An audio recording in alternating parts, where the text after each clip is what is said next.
Hello दोस्तों, नमस्कार। आज के वीडियो में हम चर्चा करेंगे हमारे कॉन्स्टिट्यूशन के इम्पोर्टेंट टॉपिक फंडामेंटल राइट्स, जो कि आपके कोई भी एग्ज़ाम हो उसमें आता ही है। जैसे आप KVS NVS के अभी एग्ज़ाम की प्रिपरेशन कर रहे हैं तो इसमें ये टॉपिक आने वाला है, जो आपके जनरल नॉलेज वाला जो पार्ट है उसमें यह टॉपिक आएगा। तो आप अच्छे से ध्यान से देखिए और जुड़े रहे हमारे चैनल पॉलिटी ऑफ मैथ से। देखिएगा, भारतीय संविधान, टाइम बर्बाद नहीं करते हुए हम सीधे टॉपिक पर आते हैं। तो भारतीय संविधान, इंडियन कॉन्स्टिट्यूशन, मौलिक अधिकार, फंडामेंटल राइट्स, ये टॉपिक हमारा रहेगा। ये चाहे आप UPSC दें, चाहे आप SSC, रेलवे या अदर कोई भी कॉम्पिटिटिव एग्जाम देंगे, सभी में काम आने वाला है। जिसमें हम बात करें स्पेशली NVS KVS की जो अभी रिक्रूटमेंट आई है, उसमें जनरल नॉलेज का जो पार्ट है उसमें आने वाला है। ध्यान रखिएगा, सबसे इम्पोर्टेंट टॉपिक है और सभी को वैसे भी जानकारी होनी चाहिए फंडामेंटल राइट्स की। देख सकते हैं इंट्रोडक्शन, भाग 3। संविधान के भाग 3 में अनुच्छेद 12 से 35 तक, 12 से 35 तक मौलिक अधिकारों का वर्णन है। मैग्ना कार्टा, इसे भारत का मैग्ना कार्टा भी कहा जाता है। स्रोत क्या है इसके? यह अवधारणा संयुक्त राज्य अमेरिका के संविधान से ली गई है, यानी इसका सोर्स क्या है? तो हमने USA के कॉन्स्टिट्यूशन से इसको लिया है। इसके अलावा न्याय संगत क्या है, जस्टिस बात क्या है? इनके उल्लंघन पर आप सीधे सर्वोच्च न्यायालय यानी सुप्रीम कोर्ट या उच्च न्यायालय हाई कोर्ट जा सकते हैं, क्योंकि जो हमारे फंडामेंटल राइट्स होते हैं वो हमारे लिए क्या है, कॉन्स्टिट्यूशन के द्वारा दिए जाते हैं। कॉन्स्टिट्यूशन में इनका मेंशन है और इसमें ये जानकारी दी गई कि आप अगर आपके फंडामेंटल राइट्स का उल्लंघन होता है तो आप सुप्रीम कोर्ट में जा सकते हैं, हाई कोर्ट में जा सकते हैं। नेक्स्ट देखते हैं हम बेसिक जानकारी। ये ध्यान रखें आप पहले ही बात तो कि फंडामेंटल राइट्स की संख्या, कॉन्स्टिट्यूशन जब हमारा बना उस टाइम पर 7 थी। 7 फंडामेंटल राइट्स थे। उनमें से हमने जो राइट टू प्रॉपर्टी, संपत्ति का अधिकार था, उसको हमने जो है कानूनी अधिकार बना दिया है। तो अभी जो फंडामेंटल राइट्स की जो संख्या है वो टोटल 6 फंडामेंटल राइट है, 6 फंडामेंटल राइट है। तो 6 मौलिक अधिकार, जिनमें हम बात करते हैं राइट टू इक्वेलिटी, समानता का अधिकार। ये समानता का जो अधिकार है वो आर्टिकल 14 से लेकर 18 तक है। इसके अलावा बात करें तो सेकंड हमारा जो है स्वतंत्रता का अधिकार, अनुच्छेद 19 से 22 तक है। इसके अलावा बात करें तो थर्ड जो है शोषण के विरुद्ध अधिकार, यानी right to against exploitation, article 23-24। इसके अलावा बात करें फोर्थ फंडामेंटल राइट की तो धार्मिक स्वतंत्रता का अधिकार, अनुच्छेद 25 से 28 तक हम इसमें पढ़ते हैं। इसके अलावा संस्कृति और शिक्षा का अधिकार, जी अनुच्छेद 29 से 30 तक हम इसको पढ़ते हैं। और हमारा सबसे इम्पोर्टेंट फंडामेंटल राइट है कौन सा? ये है संवैधानिक उपचारों का अधिकार। संवैधानिक उपचारों का अधिकार अनुच्छेद 32 में इसका वर्णन है। तो आप इन को ध्यान रखें कि फंडामेंटल की संख्या कितनी अच्छी है। समानता का अधिकार, इसके बाद स्वतंत्रता का अधिकार, इसके बाद शोषण के विरुद्ध अधिकार, और फोर्थ हमारा धार्मिक स्वतंत्रता का अधिकार। इसके अलावा संस्कृति और शिक्षा का अधिकार और संवैधानिक उपचार, अनुच्छेद 32। इसके अलावा चलते हैं नेक्स्ट हम फर्स्ट फंडामेंटल राइट्स को डिस्कस करते हैं। इसमें हम देखेंगे कि प्रत्येक जो आर्टिकल है, यानी आर्टिकल 12 से लेकर 35 तक जो फंडामेंटल राइट्स है, संविधान के भाग 3 में इनका वर्णन है। तो हम एक एक फंडामेंटल राइट को आर्टिकल के माध्यम से पढ़ेंगे। देखते हैं article 14 right to equality, article 14 विधि के समक्ष समानता, इक्वालिटी बिफोर लॉ। इसके अलावा अनुच्छेद 15 धर्म, जाति, लिंग या जन्म स्थान के आधार पर भेदभाव का निषेध किया गया, यानी कोई भी व्यक्ति धर्म, जाति या लिंग या जन्म स्थान के आधार पर भेदभाव नहीं कर सकता। आर्टिकल 16 लोक नियोजन, यानी गवर्नमेंट जॉब्स में अवसर की समानता है। इसके अलावा बात करें तो अनुच्छेद 17, आर्टिकल 17 अस्पष्टता का अंत करता है, अबॉलिशन ऑफ अनटचेबिलिटी। ये आर्टिकल 17 में इसके प्रावधान है।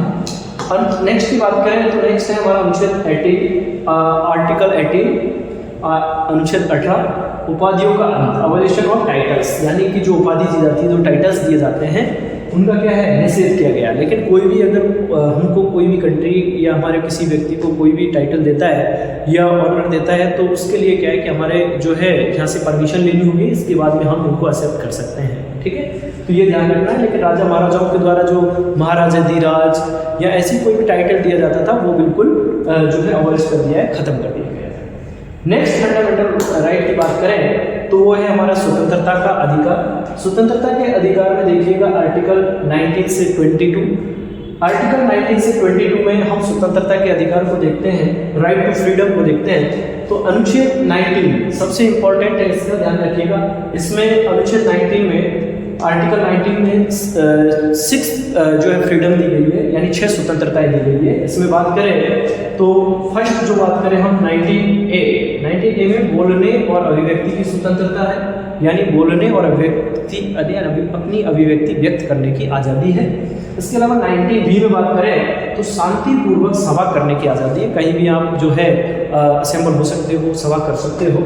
इसके अलावा 19C की बात करें तो संघ या यूनियन, यानी संघ बनाने की, यूनियन बनाने की आज़ादी दी गई है। इसके अलावा 19D की बात करें तो देश में कहीं भी आप घूम सकते हो, ट्रेवल कर सकते हो, टूरिस्ट के रूप में घूम सकते हो, यानी अपने कंट्री में कहीं भी घूम सकते हो, ठीक है।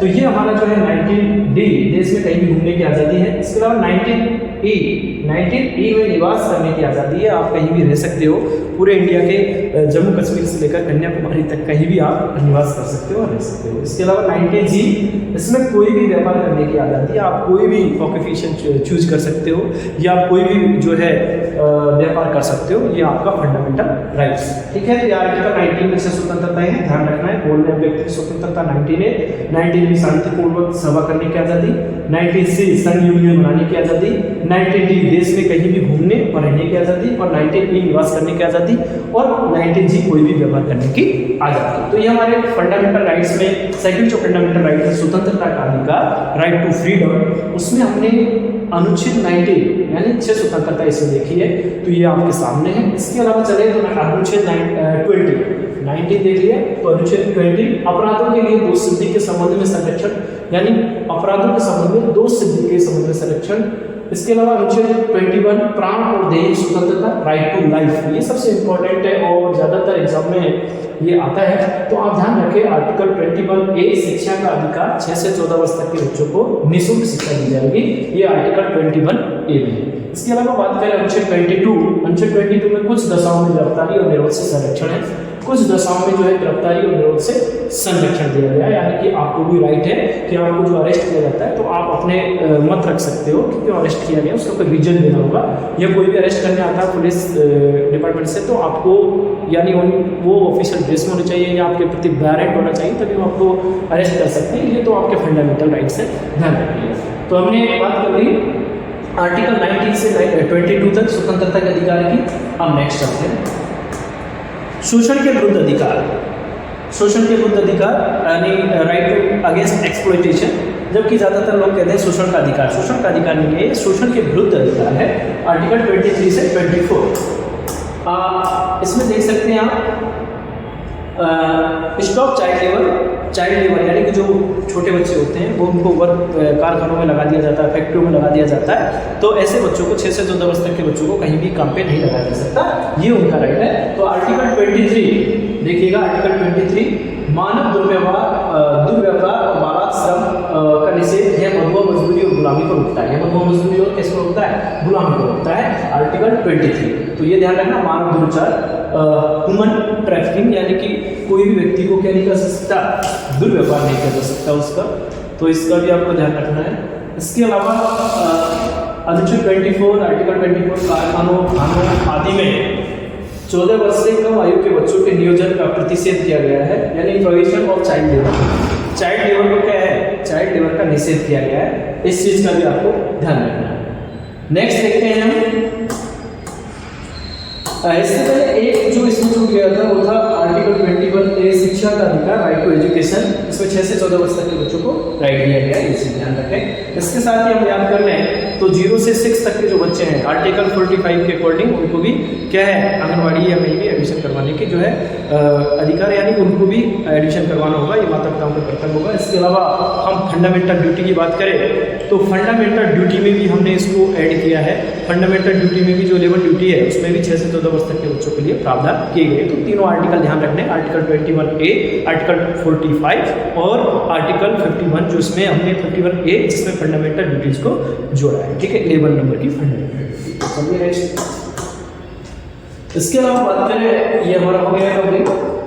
फोर्थ नंबर, हमने 3 फंडामेंटल राइट्स देख लिए हैं। अब नंबर 4, धार्मिक स्वतंत्रता, आर्टिकल 25 से 28, इसमें रिलीजियस फ्रीडम दी गई है, ध्यान रखिएगा, ये भी हमारा एक फंडामेंटल राइट है। तो इसमें आप देखिए आर्टिकल 25 क्या कहता है, अंतरात्मा की स्वतंत्रता है, धर्म को अबाध रूप से मानने, आचरण, प्रचार करने की स्वतंत्रता दी गई है, आर्टिकल 25। इसके अलावा आर्टिकल 26 में धार्मिक कार्यों के प्रबंध की स्वतंत्रता है। किसकी स्वतंत्रता है? धार्मिक कार्यों के प्रबंध की स्वतंत्रता है।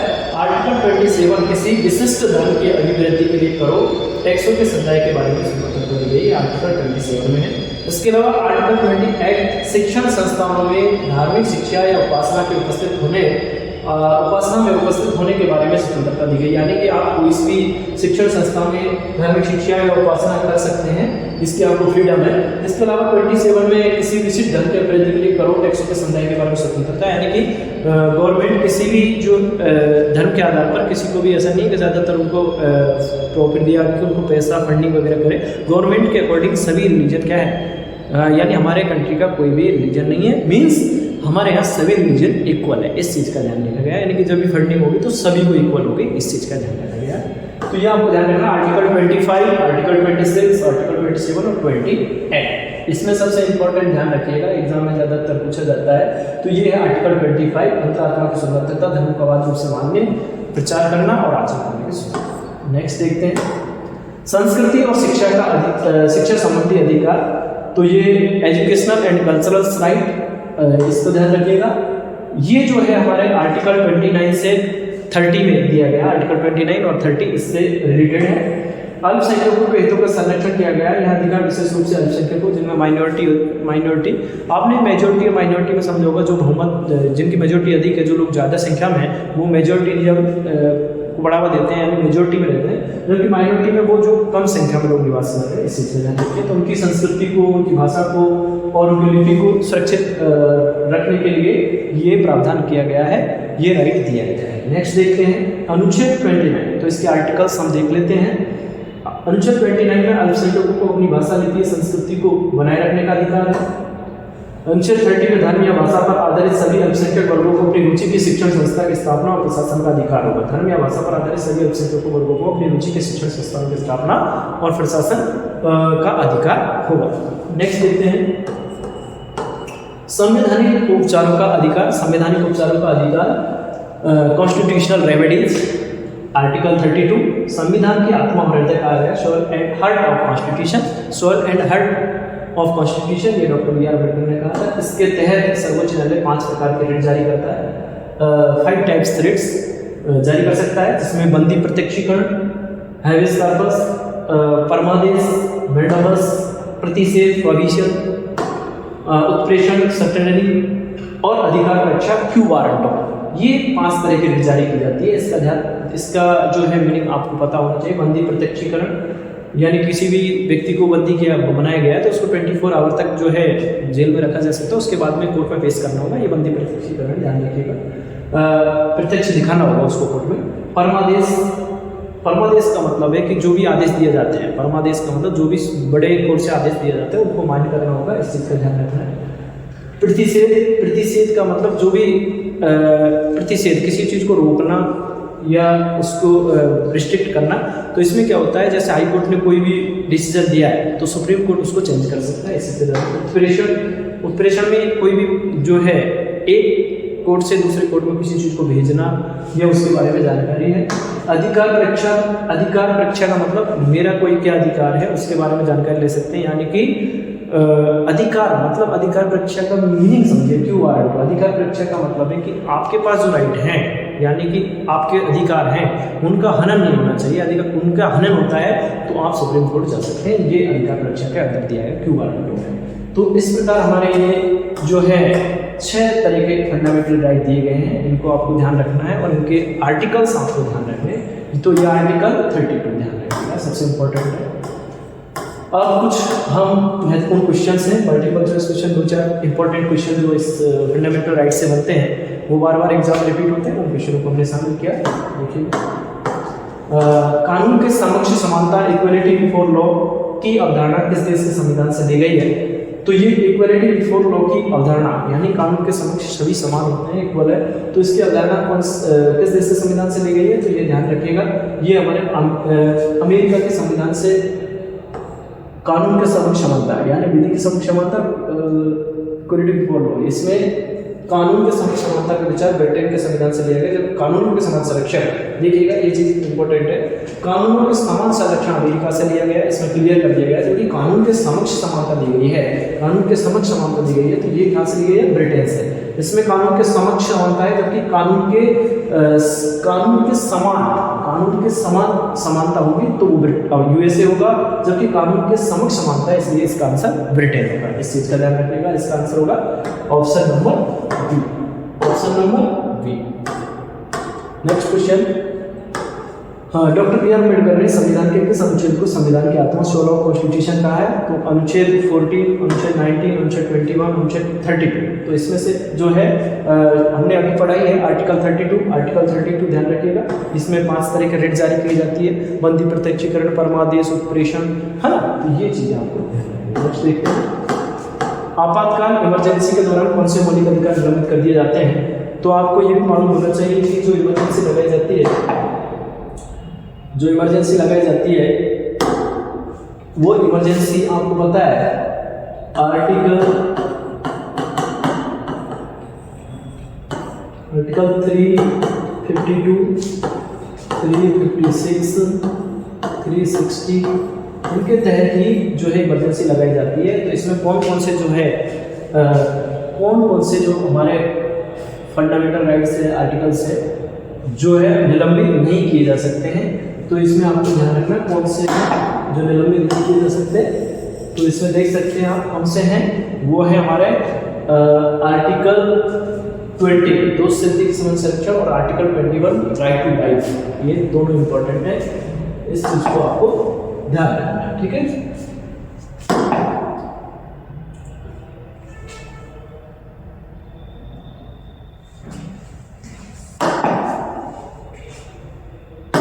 एक मिनट,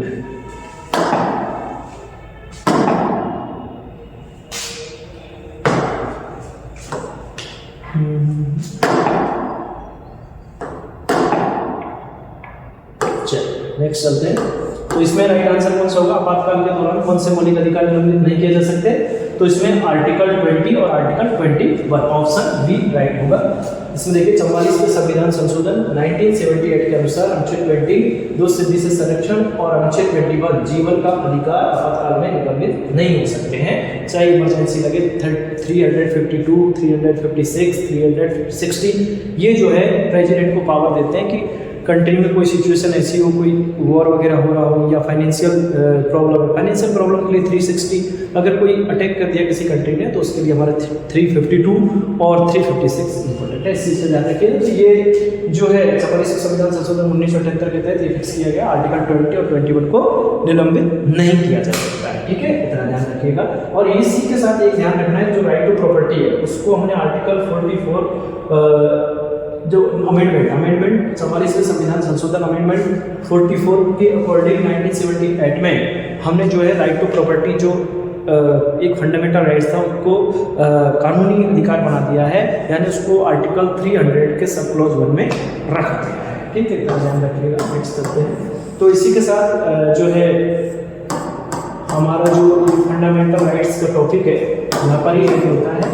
अगले क्लास में हम नेक्स्ट टॉपिक जो हमारे लिए इम्पोर्टेंट रहेगा, हमारा मेन पर्पज अभी जो एग्ज़ाम है सामने, चाहे ABS हो चाहे BS हो, उन एग्ज़ामों पर ही फोकस है, तो उनसे रिगार्डिंग जो क्वेश्चंस रहेंगे वो भी हम लेके आएंगे, ठीक है। धन्यवाद दोस्तों, और हमारे चैनल से जुड़े रहे, थैंक यू।